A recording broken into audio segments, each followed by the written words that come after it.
Baik, Assalamualaikum warahmatullahi wabarakatuh dan selamat siang. Perkenalkan, nama saya Christopher Herlandani, saya dari kelas B. Dan perkenalkan dosen pengampu mata kuliah Filsafat Ilmu Suparman SPDI, MPDI, Master Hukum. Saya akan membahas tentang sejarah filsafat dan perkembangan ilmu pengetahuan.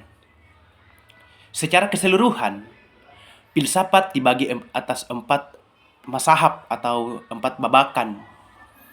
Babakan pertama yang disebut dengan kosmosentris, babakan kedua teosentris, babakan ketiga antroposentris, dan babakan 4 yaitu kontemporer yang dihitung mulai dari abad ke-21 hingga saat ini.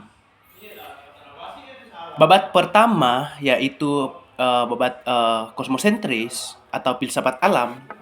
Filsafat alam dimulai di Miletos atau yang disebut Turki modern hari ini. Konsep dasar filsafat di zaman-zaman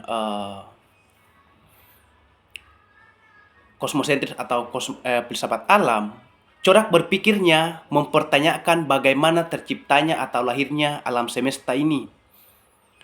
Setelah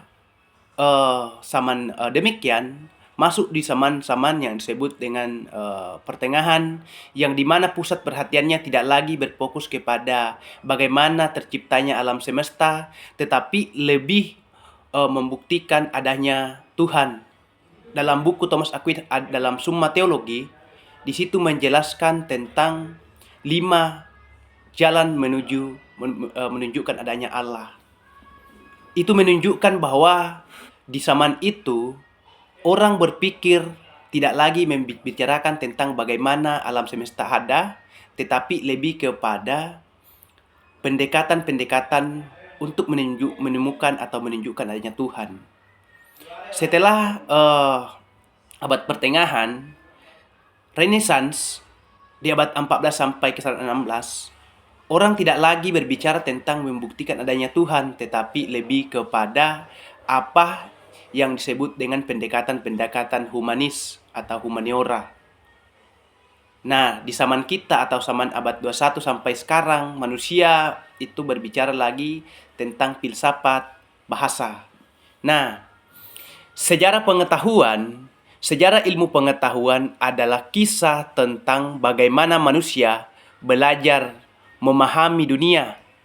Perkembangan ini bergerak dari pemikiran berbasis metodis menuju cara berpikir yang lebih sistematis dan berdasarkan pengamatan. Jadi di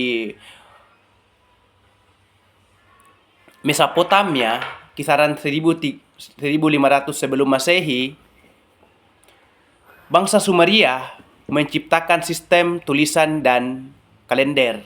Jadi dari hal demikian, pola-pola pemikir yang dulunya yang sebelumnya adalah mitos dirubah menjadi logos.